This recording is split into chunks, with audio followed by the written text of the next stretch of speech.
¿Qué tal? Muy buenas noches a todos. Bienvenidos al telediario del 24 News en español. El Consejo Electoral turco anuncia una inédita segunda vuelta para la presidencial el próximo 28 de mayo.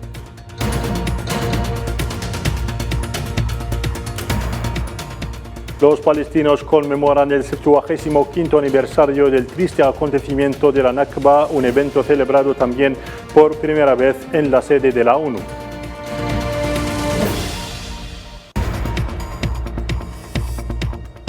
El canciller saharaui Mohamed Sidati reitera la determinación de los saharauis por su lucha por la independencia, mientras en España el ex líder de Podemos, Pablo Iglesias, denuncia el giro de Sánchez ante lo que calificó como dictadura marroquí. Hola de nuevo. En Turquía, y como decíamos en portada, el Consejo Electoral Supremo ha anunciado este lunes que los candidatos en liza para la presidencial tendrán que enfrentarse en una segunda vuelta el próximo 28 de mayo, después de que ninguno de los candidatos haya logrado sumar el 50% de los votos en el escrutinio celebrado este domingo. Los actuales resultados reflejan que el presidente saliente Recep Tayyip Erdogan obtenía el 49,3% de los votos, mientras que su principal rival Kılıç Darughlu ganaba el 45% de las papeletas escrutadas. Y pues los turcos acudirán de nuevo a las urnas para la segunda vuelta de la presidencial, que opondrá al presidente saliente Recep Tayyip Erdogan a Kemal Kılıçdaroğlu. Ambos aspirantes al poder se declaran dispuestos a arrancar la victoria el próximo 28 de mayo. Detalles a continuación con Kahina Mansari. Luego de unas reñidas elecciones, ni el presidente saliente Recep Tayyip Erdogan ni su principal rival Kemal Kılıçdaroğlu lograron el 50% de los votos requeridos para tomar las riendas del país durante los próximos 5 años. Erdogan adelantó a su rival sin lograr obtener los votos suficientes para confirmar su victoria en la primera vuelta. Ante este escenario, las autoridades electorales han anunciado la segunda vuelta. Ningún candidato consiguió los votos necesarios requeridos en virtud del artículo 4 de la Ley 6271. Nuestra comisión decidió celebrar la segunda vuelta el domingo 28 de mayo 2023, según el calendario electoral anunciado anteriormente. Turquía se prepara pues para la segunda vuelta de las elecciones presidenciales, una vuelta histórica durante la cual el presidente saliente Recep Tayyip Erdogan se enfrentará al líder de la oposición Kemal Kılıçdaroğlu. Ambos aspirantes al poder se declaran confiados y dispuestos a arrancar la victoria el próximo 28 de mayo y convertirse en presidente de Turquía, un país afectado por el alto coste de la vida, con una inflación que ronda los 50%, así como la devaluación de la lira. Violencia en los territorios ocupados palestinos. Un joven palestino de 22 años de edad ha caído en mártir esta mañana por balas del ejército de la ocupación sionista durante una agresión en Naplusa, norte de Cisjordania ocupada, según ha declarado el Ministerio Palestino de Sanidad. La misma fuente ha declarado también que otro joven palestino ha resultado herido en la misma redada. Y es en este contexto marcado por una multiplicación de los crímenes de la ocupación sionista que los palestinos conmemoran este lunes el 75º aniversario de la Nakba, cuando los palestinos perdieron a sus hogares, bienes y derechos. Detalles con Belkacem Faid Aishawi.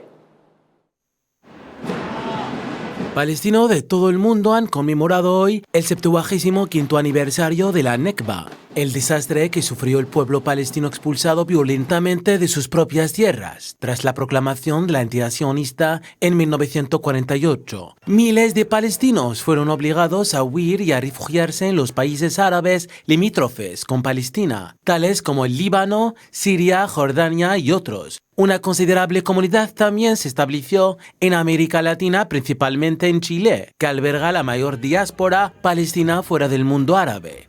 Nos estamos refiriendo a un proceso de limpieza étnica brutal, sangriento, que significó la expulsión de casi 800.000 palestinos de su tierra, cuando en Palestina existía un poco más de 1 millón de habitantes. Es decir, más del 75% de su población originaria fue expulsada de sus hogares, fue lanzada al exilio, fueron obligados a huir, a escapar para salvar sus vidas, cuando las hordas fascistas del sionismo los asesinaban en masa, generaban masacres, persecución, torturas. 75 años después, el horror continúa en Palestina con constantes agresiones y métodos brutales utilizados por las fuerzas sionistas contra el pueblo palestino, pueblo que lucha por su supervivencia, por el reconocimiento de sus derechos fundamentales. El derecho a retorno de los refugiados palestinos, que alcanza la cifra de 7 millones, 6 millones y algo en todo el mundo, está consagrado por la ley internacional. Cuando en el mes de noviembre del año 1948, la misma Organización de Naciones Unidas que dio origen al Estado de Israel promulgó la resolución 194 que exigía al Estado de Israel permitir sin restricciones el derecho a retorno a sus tierras y a sus bienes y a sus casas a todos los palestinos que habían sido expulsados de manera violenta con el inicio de la Nakba y que tuvieron que abandonar su tierra natal, su tierra ancestral, que era obviamente el territorio palestino.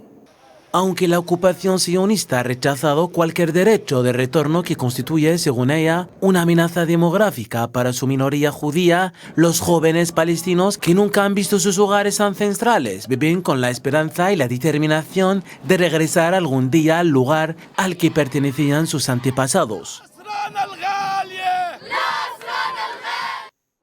Y desde su sede en Nueva York, en un acto inédito, la ONU ha conmemorado hoy la Nakba en presencia del presidente palestino Mahmoud Abbas, quien ha declarado con este motivo que los principales países, incluyendo Estados Unidos y Gran Bretaña, no están reaccionando a la continua agresión sionista y se niegan a responsabilizar a la entidad sionista por sus crímenes.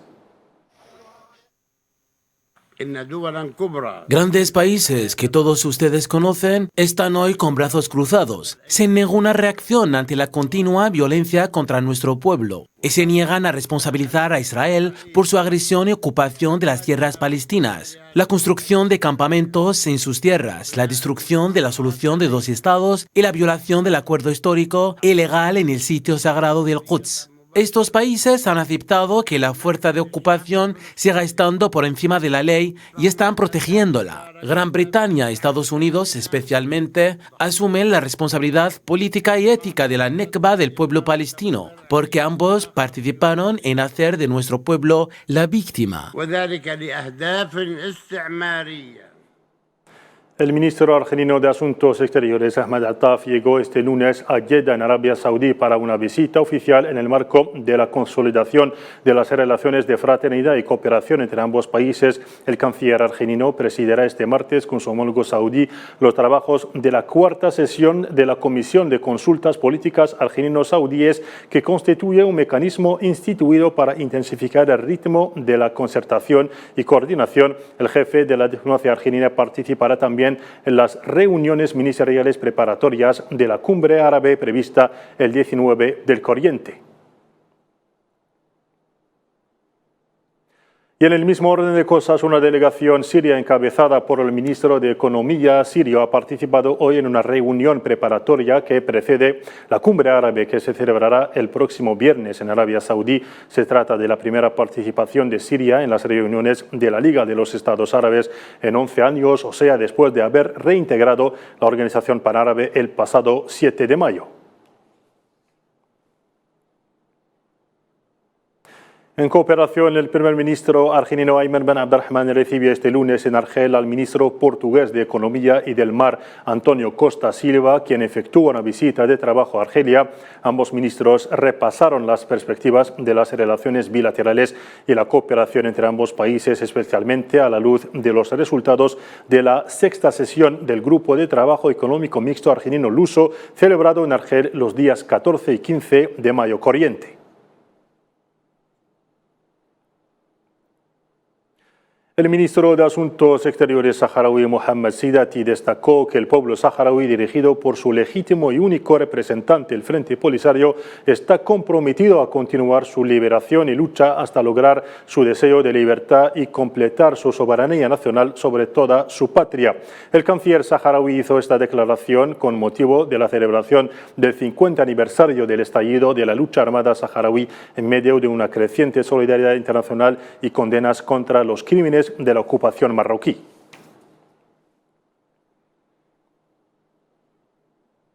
Nos vamos a España en un mitin en Las Palmas de Gran Canaria para apoyar a la candidata a la presidencia de Canarias de la coalición Unidas Sí Podemos, Naomi Santana. El exsecretario general de Podemos y ex vicepresidente del gobierno español, Pablo Iglesias, criticó el giro del presidente del gobierno, Pedro Sánchez, al cambiar la histórica postura de España de apoyo al derecho de autodeterminación del pueblo saharaui, afirmando que ha sido un error ponerse de rodillas frente a la dictadura marroquí y traicionar la dignidad del pueblo saharaui. Estar en un gobierno no quiere decir que te tengas que callar. Y recuerdo que hubo cierto escándalo porque recordé en un tuit lo que dicen las resoluciones de Naciones Unidas, que el pueblo saharaui tiene derecho a la autodeterminación. Sale barato ser solidario con el pueblo saharaui cuando no tienes responsabilidades de gobierno. Cuando no sale tan barato es cuando hay ministras como las que tenemos en nuestro gobierno que no tienen ningún problema en decirle en público al presidente y al responsable de la política exterior que es un error que España se ponga de rodillas frente a la dictadura marroquí y traicione la dignidad histórica del pueblo saharaui. Y desde el otro lado del Atlántico, partidos brasileños de tendencia progresista, a saber, el Partido Comunista, el Partido Socialismo y Libertad y el Partido de los Trabajadores, dirigido por el presidente Luis Ignacio Lula da Silva, han manifestado su apoyo al Frente Polisario por su heroica lucha contra las distintas formas de opresión y al cumplirse 50 años de la creación del Frente. Esas organizaciones políticas han reiterado su apoyo al legítimo derecho del pueblo saharaui a la autodeterminación.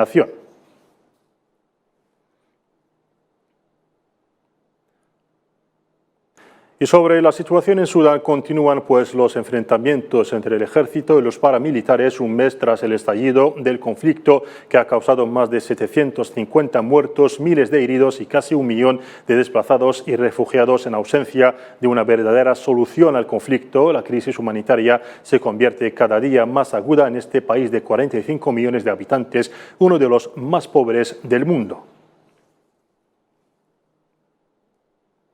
El presidente ucraniano Volodymyr Zelensky declaró que esperaba crear una coalición de aviones de combate después de que Gran Bretaña prometiera suministrar aviones no tripulados de ataque de largo alcance en el marco de su visita a Londres este lunes.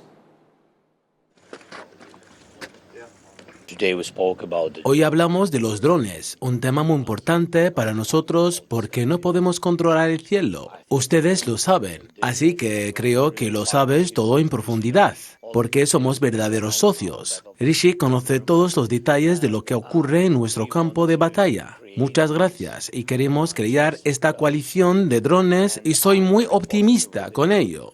Hemos hablado de este tema y veo que en breve se tomarán algunas decisiones, creo que muy importantes, pero tenemos que trabajar un poco más en ello.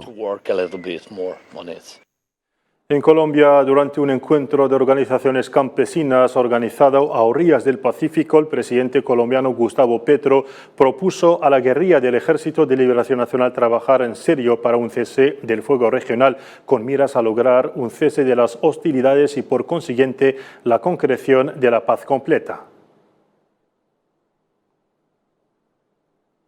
Y hasta aquí llegamos al fin de nuestro telediario. Gracias por su atención. Les recordamos que podrán seguir más informaciones en nuestras diferentes redes sociales. Adiós.